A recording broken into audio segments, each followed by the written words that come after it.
1, 0. Ignition, liftoff, Semper aim high. I want to turn to the Hunter Biden situation, and we're just getting more breaking news, and it's happening just before this show started, telling our own Brooke Singman that two sources familiar with the investigation tell Fox News the investigation being run out of the U.S. Attorney's Office in Delaware into Hunter Biden's quote, tax affairs includes looking at that laptop purportedly belonging to Hunter Biden. Fox News first reported in October that the FBI subpoenaed a laptop and hard drive reportedly belonging to Hunter Biden in connection with a money laundering investigation in late 2019. One document obtained by Fox was a subpoena sent to the owner of the laptop repair shop to testify before U.S. District Court December 9th, 2019.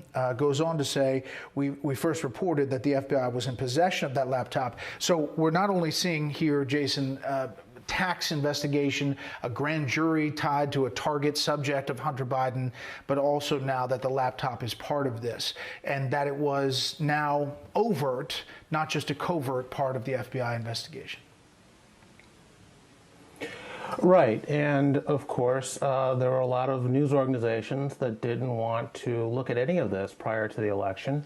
They thought it might help Donald Trump in the election if they did that, so they avoided the story. And you know, I can understand Trump supporters looking at this and being infuriated by it.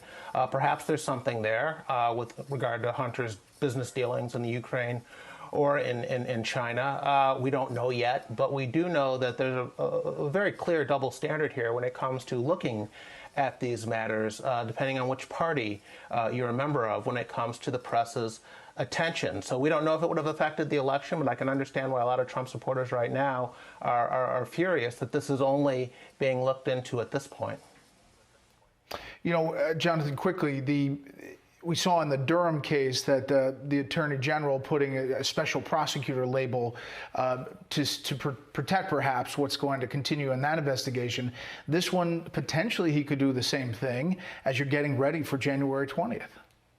Well, this will be the first test of what Joe Biden has said he will do with his Justice Department. Joe Biden has pledged that he will keep his Justice Department at arm's length, that he will not intervene. Well, it doesn't get much more of an ultimate test than your own son being investigated by federal law enforcement for business dealings with China and tax affairs. So how Joe Biden handles that investigation will be a really crucial test of how he's going to operate with his Justice Department.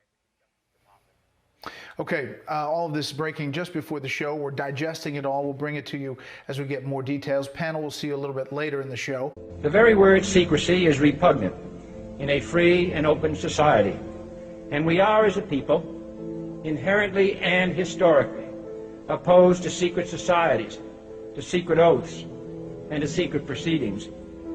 We decided long ago that the dangers of excessive and unwarranted concealment of pertinent facts far outweighed the dangers which are cited to justify it.